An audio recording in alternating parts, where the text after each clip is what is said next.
البدع والأهواء، أهل البدع العقائدية وأهل البدع السياسية. نقول بيننا وبينكم السلف، بيننا وبينكم الكتب، كان فيقول البدع بيننا وبينكم. بسم الله الرحمن الرحيم. الحمد لله حمدا كثيرا طيبا مباركا فيه كما يحب ربنا ويرضى. أشهد أن لا إله إلا الله وحده لا شريك له، وأشهد أن محمدا عبده ورسوله صلى الله عليه وعلى آله وأصحابه أجمعين. أما بعد. Ikhwanil kiram rahimani wa rahimakumullah. Pertemuan yang lalu alhamdulillah kita sudah membahas dua muqaddimah sebelum kita masuk pada kitab, yaitu yang pertama terkait biografi pengarang. Siapa nama pengarang matan Indaki Hamzah?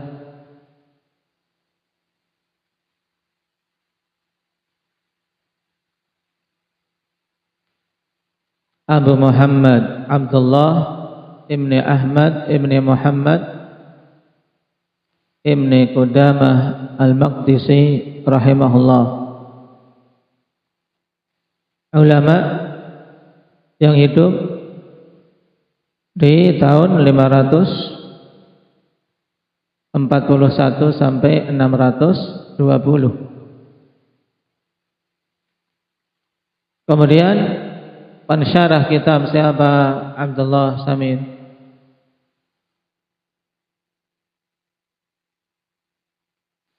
Abu Abdullah Muhammad ibn Saleh al-Utsaimin rahimahullah ta'ala.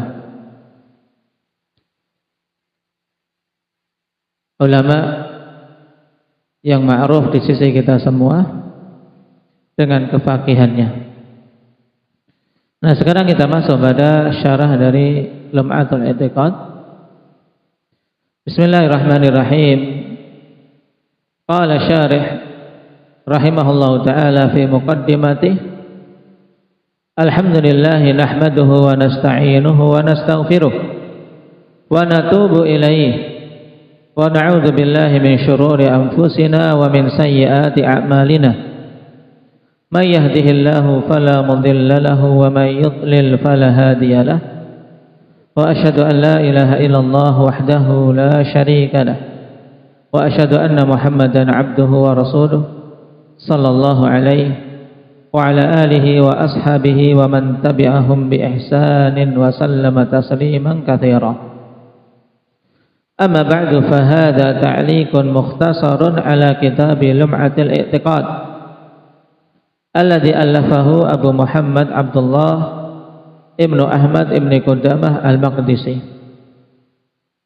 Jadi sebagaimana disebutkan di sini bahwasanya ini hanyalah ta'liq, catatan yang mukhtasar, yang ringkas atas kitab Lum'atul I'tiqad yang dikarang oleh Imam Abu Muhammad Abdullah bin Ahmad ibni Qudamah al-Maqdisi, al-maulud fi Sya'ban sanah 45 min al-Hijriyah fi qaryatin min a'malin Nablus, al-mutawaffa yawma Idul Fitr sanah 620 bi Dimashq rahimahullahu ta'ala.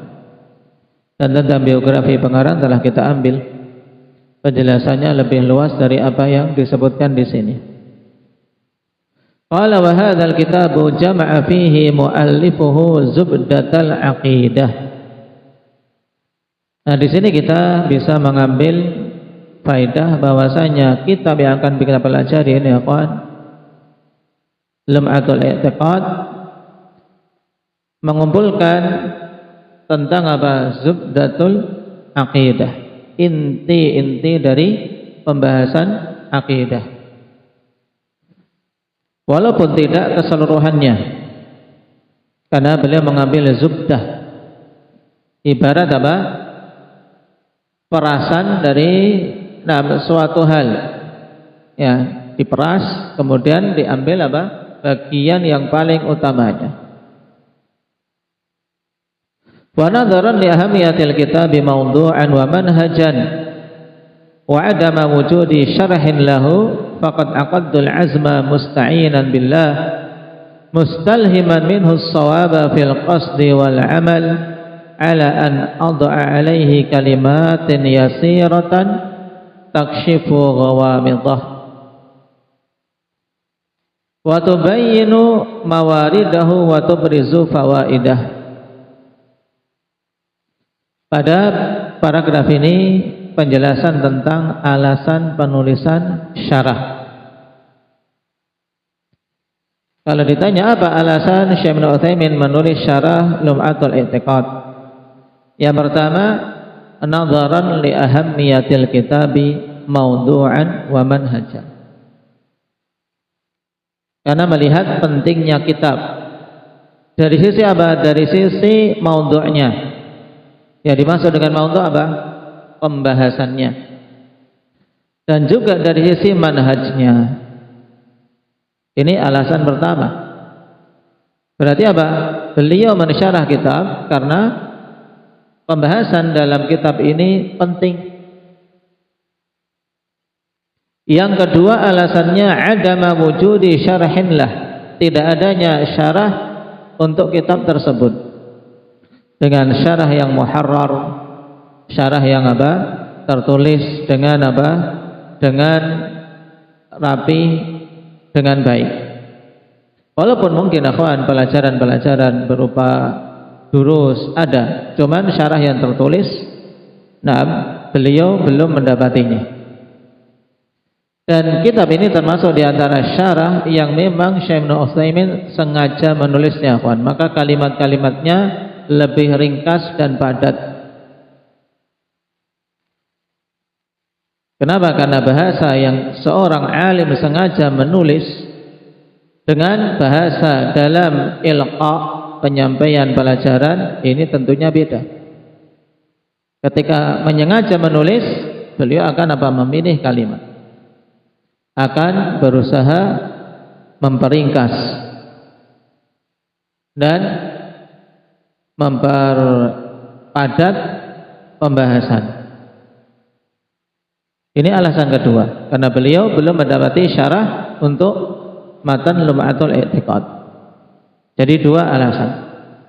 Maka karena dua alasan ini, aku pun menguatkan tekad dalam keadaan memohon pertolongan Allah Subhanahu wa taala dan mengharap taufik untuk bisa benar di dalam niatan dan amalan.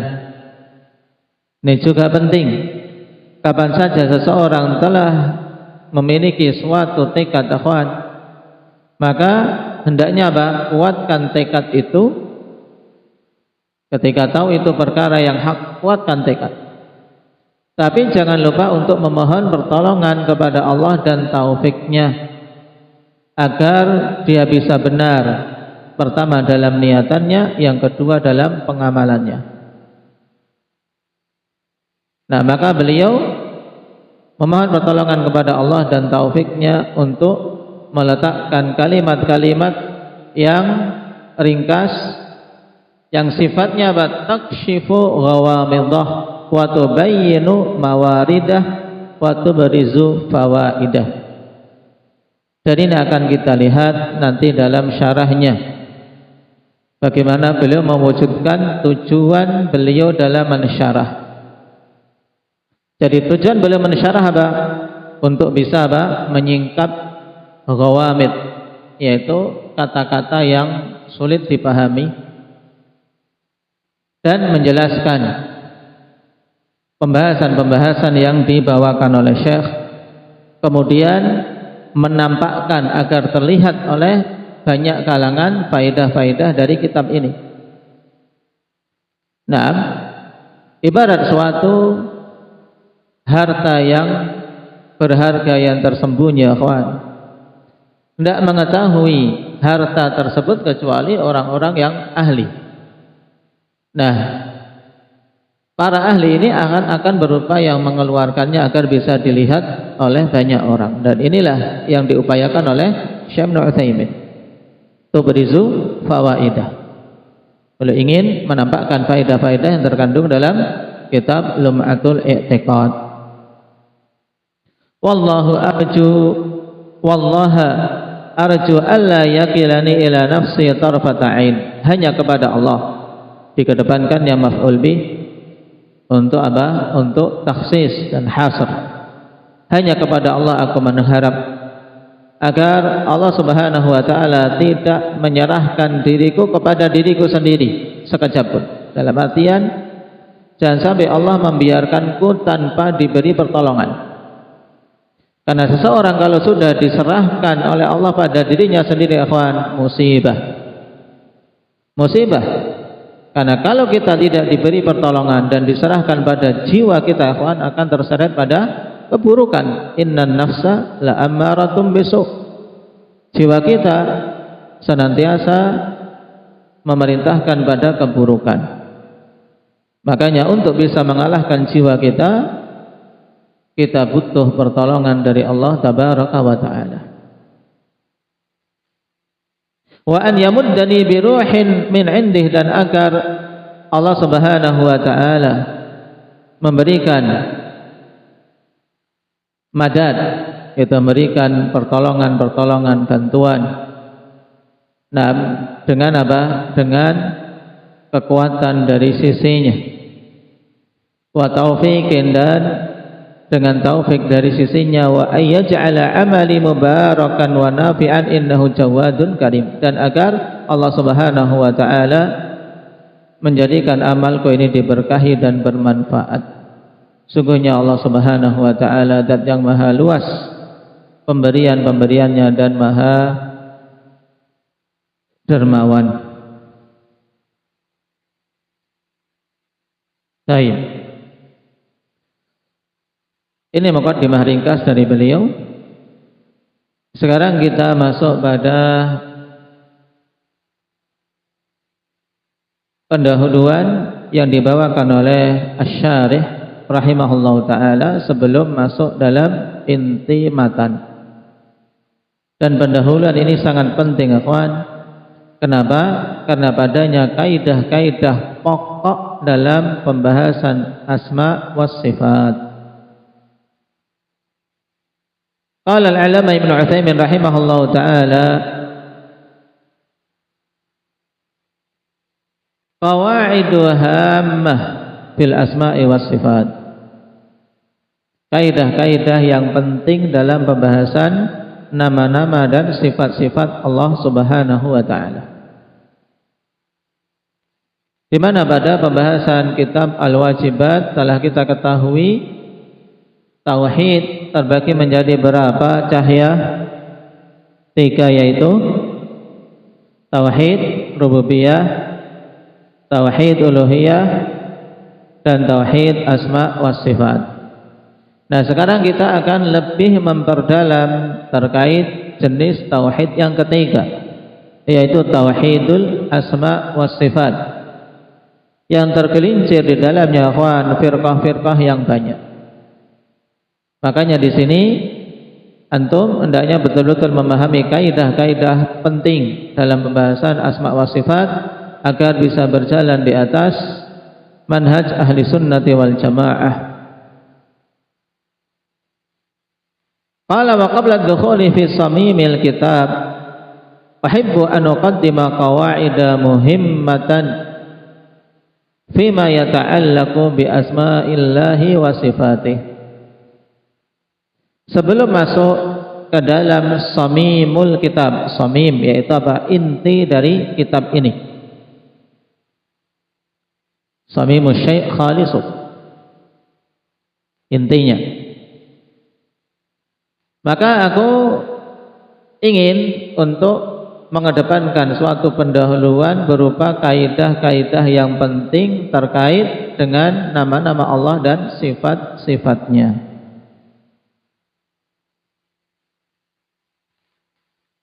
Dan apa yang beliau sebutkan ini ibarat ringkasan, ikhwan. Nah, dari sekian banyak kitab yang ditulis dalam masalah ini. Jika antum ingin merujuk kitab-kitab itu, bisa melihat dalam catatan kaki di antara kitab-kitab yang secara panjang lebar membahas tentang kaidah-kaidah tersebut, di antaranya Bada'iul Fawaid. Kemudian Syekh Ibnu Utsaimin juga punya karangan khusus tentang kaidah-kaidah dalam asma wa sifat, yaitu yang dikenal dengan Al-Qawaidul Muthlah.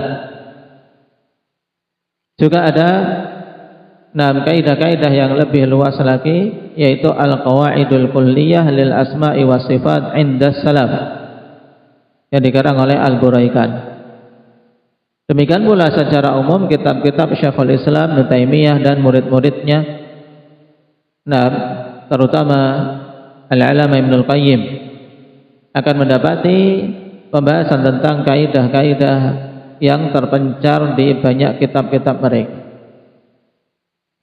Yang kaidah itu sendiri, ya kawan, ya, antum bisa lihat catatan kaki nomor 2, qawaid jam'u qaidah. Qawaid itu adalah bentuk jamak dari qaidah, yang wahiyya fil lughati al asas. Maknanya secara bahasa qawaid adalah apa? Asas, yaitu pondasi.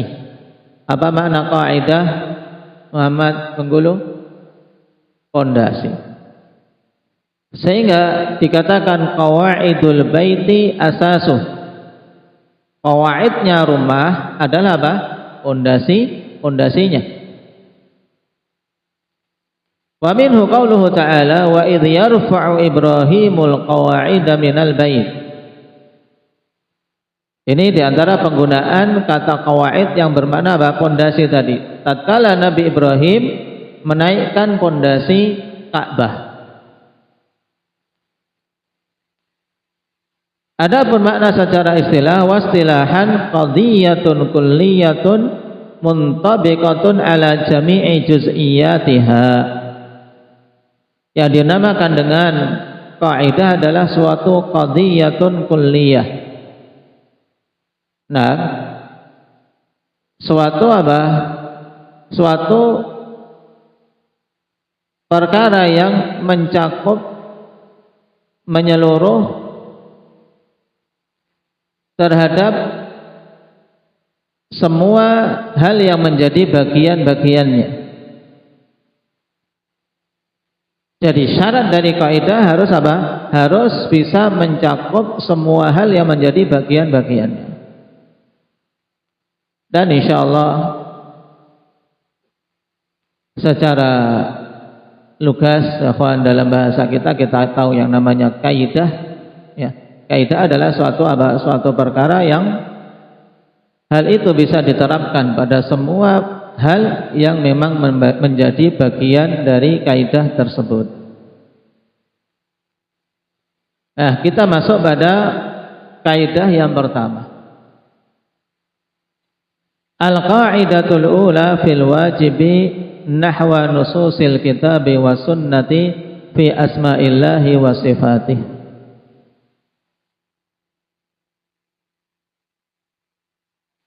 Kaidah yang pertama terkait dengan hal yang wajib berhubungan dengan nas-nas Alkitab dan Sunnah pada pembahasan nama-nama Allah dan sifat-sifatnya. Atau dengan kata lain, kaidah pertama ini akan berbicara atau menjelaskan tentang apa? Kewajiban kita apa dalam mensikapi dalil-dalil dari Al-Quran dan Sunnah yang berkaitan dengan nama-nama dan sifat. Nah, sekarang perhatikan kaidahnya. Qala rahimahullahu ta'ala al-wajibu fi nususil kitabi wa sunnati imqa'u dalalatiha ala zahiriha min ghairi taghyir. Sampai di sini kaidahnya antum hafal. Ya, kaidah pertama apa? Al-wajibu fi nususil kitabi wa sunnah imqa'u dalalatiha ala zahiriha min ghairi taghyir. yang wajib terkait dalil-dalil Alkitab dan As-Sunnah adalah membiarkan penunjukannya sesuai dengan zahirnya tanpa melakukan perubahan. Perhatikan, yang wajib terkait dalil-dalil Alkitab dan Sunnah adalah membiarkan penunjukannya secara zahirnya tanpa melakukan perubahan-perubahan. Dan perubahan-perubahan ini nanti akan kita temui contoh-contoh yang banyak, kawan. Baik perubahan itu terkait lafadznya atau perubahan terkait maknanya, itu semuanya dilakukan oleh ahli bidah wal ahwa. Adapun ahli sunnati wal jamaah kapan saja mendapati dalil Alkitab dan Sunnah, mereka tidak mengotak-atik dalalah, yaitu apa yang ditunjukkan oleh dalil tersebut kita terima sesuai dengan zahirnya, sesuai dengan zahirnya, sesuai dengan makna yang pertama kali nampak dalam hadis tersebut atau dalam ayat tersebut tanpa kita merubah-rubah. Baik. Kenapa kok kita tidak boleh mengubah-ubah, tapi kita harus membiarkan dalil itu sebagaimana datangnya dan menerima dalalah penunjukan dalil itu tanpa kita merubah-rubah? Alasannya, li'anna Allah anzala al-Qur'ana bilisanin arabiyyin mubin. Alhamdulillah. Dikarenakan Allah Subhanahu wa taala telah menurunkan Al-Qur'an dengan bahasa Arab yang jelas. Nah, bahasa Arab ini diantara bahasa, kawan, yang mampu untuk menjelaskan suatu perkara dengan sangat gamblang,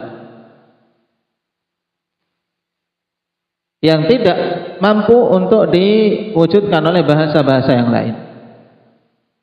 Contoh misalnya dalam taukid saja, atau dalam hasr, dalam upaya ingin memberikan makna pembatasan. Ini dalam bahasa-bahasa lain tidak ada konteks-konteks yang sekaya bahasa Arab. Nah, Allah Subhanahu wa taala turunkan Al-Qur'an dengan bahasa Arab yang mubin. Nah, yang jelas, dan dia mampu untuk menjelaskan dengan sangat gamblang. Wan Nabi sallallahu alaihi wasallam yatakallamu bil lisanil arabi, dan demikian pula Nabi kita Muhammad sallallahu alaihi wasallam, beliau berbicara dengan bahasa Arab. Nah, Al-Qur'an dengan bahasa Arab, hadis juga dengan bahasa Arab. Berarti fawajaba ibqa'u dalalati kalamillah wa kalami rasulih ala ma hiya alaihi fi dzalikal lisan. Maka wajib untuk membiarkan penunjukan perkataan Allah dan perkataan Rasulnya tersebut di atas perkara yang memang ditunjukkan olehnya dalam bahasa Arab itu. Ya, paham sampai di sini? Kenapa kok kita tidak boleh ngubah-ngubah? Karena Allah turunkan Al-Quran dengan bahasa Arab dan hadis juga dengan bahasa Arab. Maka wajib kita biarkan Al-Quran dan Sunnah sesuai dengan apa yang dipahami dalam bahasa Arab. Nah, tidak bisa kan kita mau memahami Al-Quran dan As-Sunnah dengan bahasa Jawa, bisa? Tidak bisa. Dengan bahasa Melayu tidak bisa. Harus kita memahami Al-Quran dan Sunnah dengan bahasa Arab, dan kembalinya merujuk kepada apa? Kepada orang-orang Arab. Nah, makanya ini dorongan untuk kita semua, kawan, agar apa? Menguatkan semangat dalam mempelajari bahasa Arab. Seseorang semakin kuat pengetahuan bahasanya, nah, semakin mapan kemampuan bahasanya dan kemampuan memahami bahasa Arab ini, diiringi dengan akidah yang bagus, maka akan terbuka baginya banyak ilmu, terbuka baginya banyak faidah-faidah. Maka antum kuatkan kemampuan bahasa, kemampuan memahaminya. Nah, dengan niatan ini untuk kita bisa betul-betul memahami Al-Quran dan As-Sunnah, karena kedua-duanya dalam bahasa apa ya? Dalam bahasa Arab. Antum ingin ahli, memiliki keahlian dalam perkara din tanpa memahami bahasa Arab, ya, walaupun berpuluh-puluh tahun tidak akan keluar dari apa? Dari label muqallid. Kenapa? Karena tidak paham bahasa Arab. Antum harus taklid dengan orang yang menerjemahkan, ya kan? Diterjemahkan ngawur, ya ikut ngawur. Diterjemahkan tidak benar, taklid, ikut tidak benar. Kenapa? Tidak paham bahasa Arab. Ini alasan pertama. Tadi alasan pertama kenapa berarti Fatih kita tidak boleh mengubah-ubah penunjukan dalil Al-Quran dan Sunnah?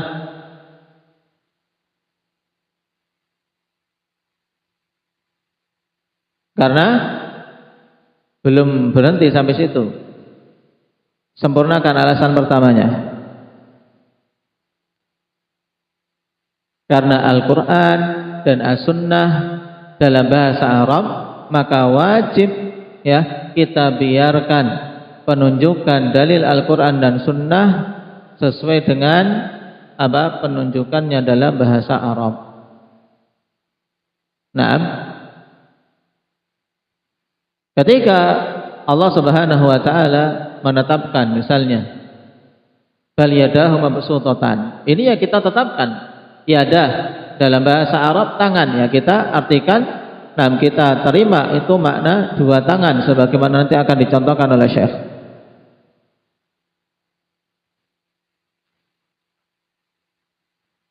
Alasan kedua, ikhwan, wali anna taghyiraha an zahiriha qaulun 'ala Allah bila ilmin wa huwa haram. Alasan yang kedua, kenapa kita tidak boleh mengubah-ubah penunjukan dalil Al-Quran dan Sunnah dari makna yang zahir, dikarenakan mengubah-ubah penunjukan Al-Quran dan Sunnah dari makna zahirnya itu merupakan bentuk perkataan atas nama Allah tanpa ilmu, dan itu hukumnya haram, bahkan termasuk sebesar-besar keharaman. Apa dalilnya? Liqaulihi ta'ala qul innama harrama rabbiyal fawahisha ma dhahara minha wa ma batan wal ithma wal baghya bighairil haqq wa an tusyriku billahi ma lam yunazzil bihi sultana wa an taqulu 'ala Allahi ma la ta'lamun. Katakanlah wahai Nabi, hanyalah Allah Subhanahu wa taala mengharamkan al-fawahish, perbuatan-perbuatan yang keji, yang zahara minha yang nampak maupun yang batana, ma batana yang tersembunyi. Demikian pula Allah mengharamkan al-ithma wal baghya bi ghairil haq, mengharamkan semua bentuk dosa-dosa dan kezaliman tanpa hak. Demikian juga Allah mengharamkan wa an tusyriku billah ma lam yunazzil bihi sultana, mengharamkan kesyirikan terhadap Allah Subhanahu wa taala yang Allah tidak menurunkan sama sekali hujjah atasnya. Sultan ay hujjah, tidak ada hujjah atasnya pada kesyirikan. Wa an taqulu 'ala Allahi ma la ta'lamun, dan Allah Subhanahu wa taala mengharamkan dari berkata atas nama Allah hal-hal yang tidak kalian ilmui. Pendalilannya di mana, syukran? Di kalimat terakhir wa an taqulu 'ala Allahi ma la ta'lamun. Kita dilarang, kita diharamkan dari berbicara atas nama Allah. Maksudnya berbicara atas nama Allah apa? Kita menetapkan untuk Allah suatu hal atau meniadakan bagi Allah suatu hal. Ini berbicara atas nama Allah. Demikian pula kita menetapkan halal dan haram, yang itu merupakan hukum Allah, kita berbicara tanpa ilmu. Ini juga berbicara atas nama Allah tanpa ilmu. Baik. Nah, kita kembali dulu ke kaidah. Berarti kaidahnya jelas tentang apa kewajiban kita terhadap nas-nas Alkitab dan Sunnah. Yang wajib apa tadi, Abdul Hafid?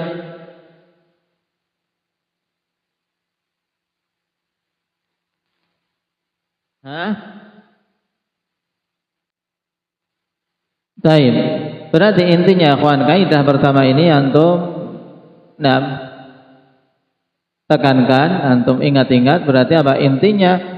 Yang wajib atas kita terkait nas-nas Al-Quran dan Sunnah untuk membiarkan penunjukan dalil tersebut sesuai dengan makna yang kuat yang ditunjukkan olehnya tanpa mengubah-ubah. Itu makna zahir, itu adalah apa? Makna yang kuat yang ditunjukkan oleh dalil tersebut, yang muncul pertama kali atau yang dia apa? Terbetik pertama kali ketika kita melihat kata tersebut. Ini makna zahir.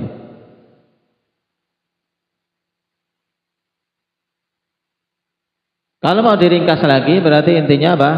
Kewajiban kita terhadap dalil Alkitab dan Sunnah untuk membiarkan sebagaimana datangnya tanpa mengubah-ubah. Sudah, gini saja. Ya, coba Aba Ali.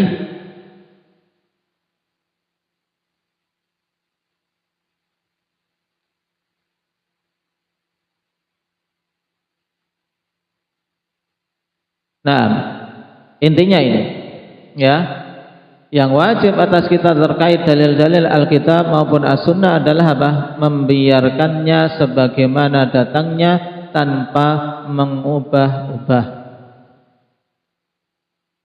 Tidak boleh kita mengubah-ubah. Alasannya dua. Yang pertama apa? Endang Abdurrahman.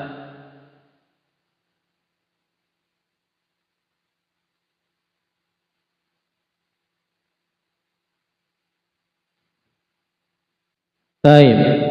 Alasan pertama karena Al-Quran dan Sunnah dalam bahasa Arab, sehingga ya kita ketika memahami penunjukan dalil dari Al-Quran dan Sunnah ya harus sesuai dengan apa yang ditunjukkan dalam bahasa Arab. Alasan kedua apa, Aba Sukaina?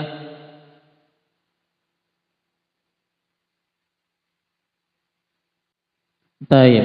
Alasan kedua karena mengubah-ubah penunjukan dalil Al-Quran dan Sunnah kepada makna yang lain itu merupakan bentuk berkata atas nama Allah tanpa ilmu dan hukumnya haram. Dalilnya apa? Indak ya Mujahid, tutup kitabnya.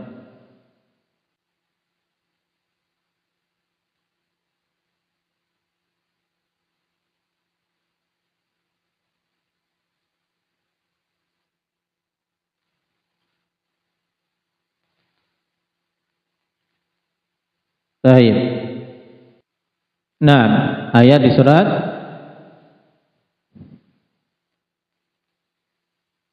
apa ini? Indah Syamsul Nasrul. Baik. Nah, qul innama harrama rabbiyal fawahisha ma dhahara minha wa ma batan wal ithma wal baghya bighairil haqq wa an tusyriku billahi ma lam yunazzil bihi sultana wa an taqulu 'ala Allahi ma la ta'lamun. Surat apa? Al-A'raf. Baik. Di sana ada faidah, insyaallah kita akhirkan pada pertemuan yang akan datang kawan dari Imam Ibnul Qayyim dalam ta'liq. Tapi perhatikan dulu contoh untuk penerapan kaidah ini agar kita bisa memahami dan menerapkan dengan baik. Misalu dzalika qauluhu ta'ala bal yadahu mabsuutatan yunfiqu kaifa yasha. Contoh penerapan kaidah pada perkataan Allah Subhanahu wa taala bal yadahu mabsuutatan yunfiqu kaifa yasha. Yadahu. Naam, ini bentuk musanna. Naam, isim musanna itu menunjukkan makna apa dalam bahasa Arab? Muhammad Bengkulu.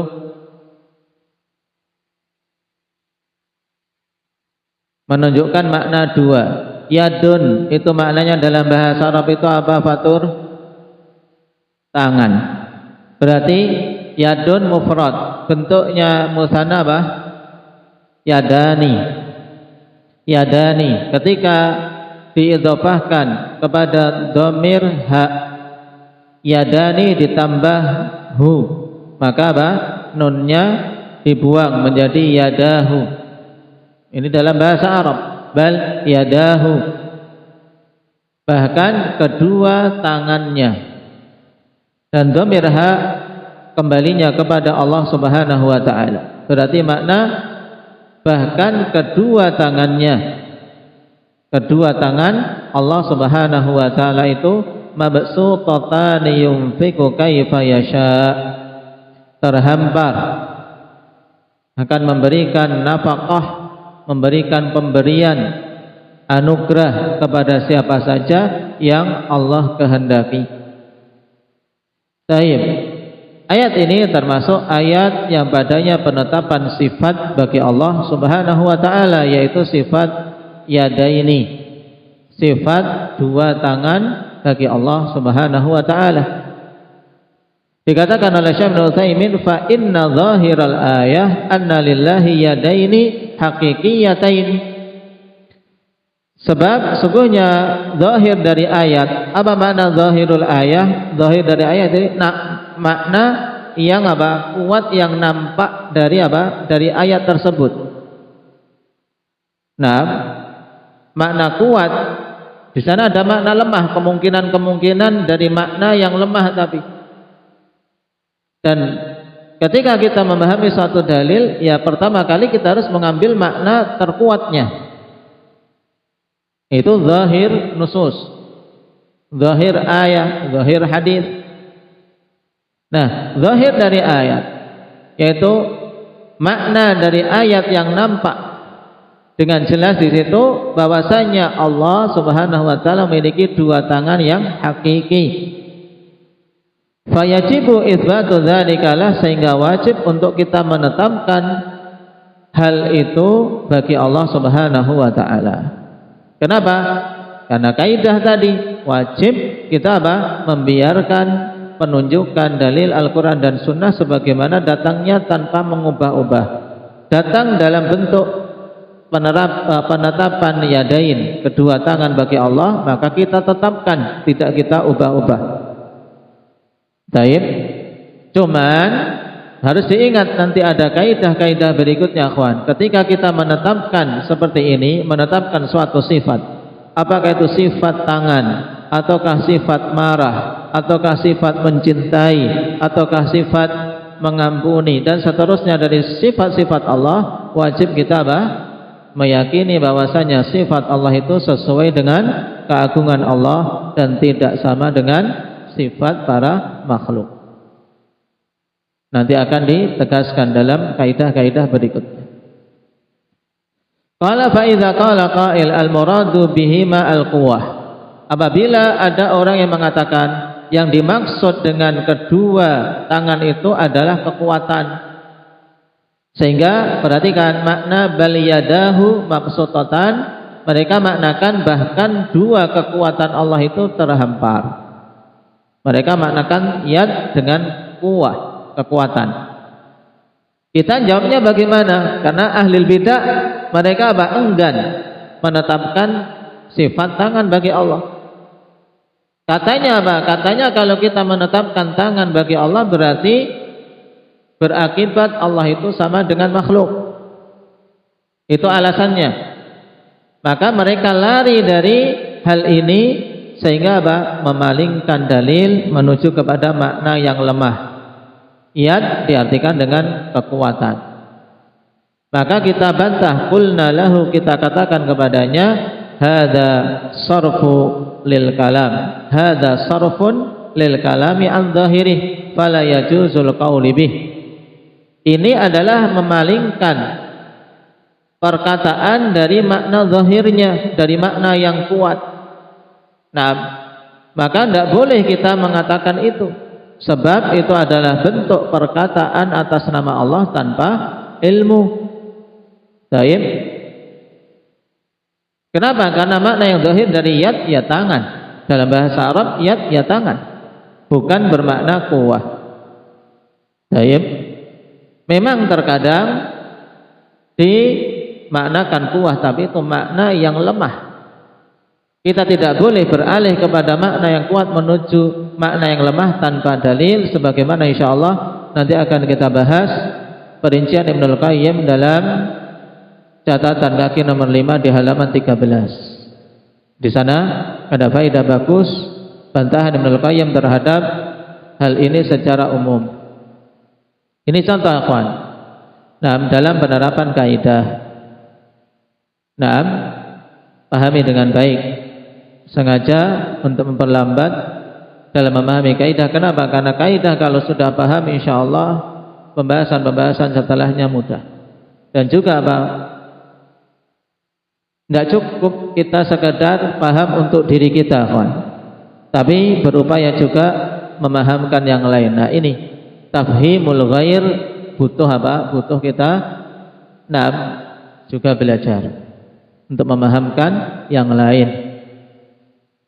Naktahi bihadza, subhanakallah bihamdik, asyhadu an la ilaha illa anta, astaghfiruka.